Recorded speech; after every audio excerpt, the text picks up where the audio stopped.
केंद्र सरकार आयुष्मान भारत प्रधानमंत्री जन आरोग्य योजना तथा राज्य सरकार निजस्व गोपबंधु जन आरोग्य योजनार मिलित कार्यकारिता जगु राज्यर 3,70 लाख लोक अर्थात 80% लोकंकर देशर प्रतिष्ठित सरकारी हॉस्पिटल रे चिकित्सित हेबा आउ स्वप्न नुहे यह वास्तव में परिणत होइछि।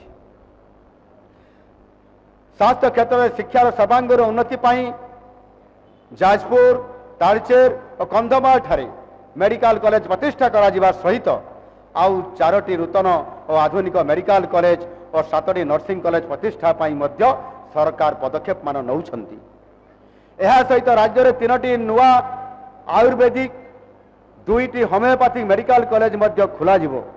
प्राथमिक स्वास्थ्य केन्द्र ठारू जिला स्तर पर्यंत स्वास्थ्य भित्तिभूमि को सुदृढ़ करा जाउछि। मोर प्रिय भाई और भौणी माने आम पाई चाषी माने केवल कृषक नुहंती सेमाने होउछंती आम पाई अन्नदाता। तांकर आय वृद्धि नहेले राज्यर अर्थनीति सुदृढ़ होई परिबो नाही। एही लक्ष्य हासिल करिबा पाई 3100 टंकार धान किना पीएम किसान और सीएम किसान योजना रे वर्ष को 10,000 टंकार सहायता कृषि मंत्री मुख्यमंत्री कृषि उद्योग योजना मुख्यमंत्री कामधेनु योजना मत्स्यजीवी और प्राणीपालक मानक पई योजना जरिया प्रत्येक कृषक परिवार रे किभली अधिक आय आसीब आखिदृशिया भावे वृद्धि हो पार ताकू ध्यान दिया जाउछि। आगामी दिन में यह अधिक वृद्धि करने को यथा संभव जहाँ सब आवश्यकता अच्छी आम सरकार ता पूरण करने प्रतिश्रुतिबद्ध।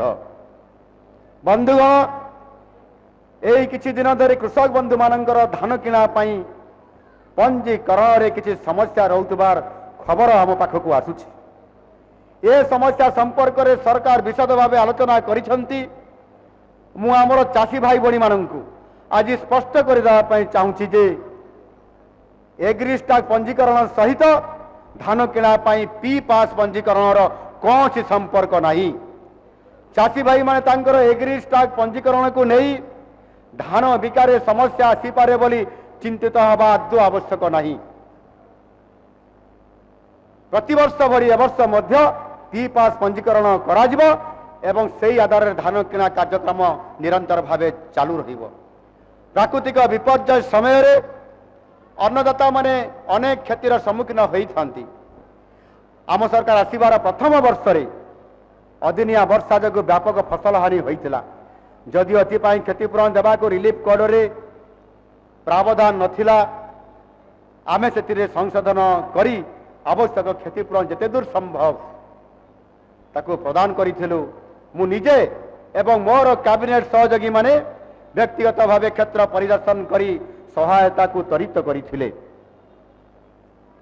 चलित बन्यारे मध्य क्षतिग्रस्त होइतबा पीड़ित तथा चाषी को 136 कोटी टंकार प्रारंभिक सहायता प्रदान करा जायछि। चूड़ांत रिपोर्ट आसिबा परे अधिक सहायता प्रदान करा जिवो। मु आज पवित्र अवसर रे कहिबाकू चाहे जे आपनकर सरकार सबुबले आपनकर सहित सुख दुख रे दृढ़ भाव रे छिड़ा होइछंती।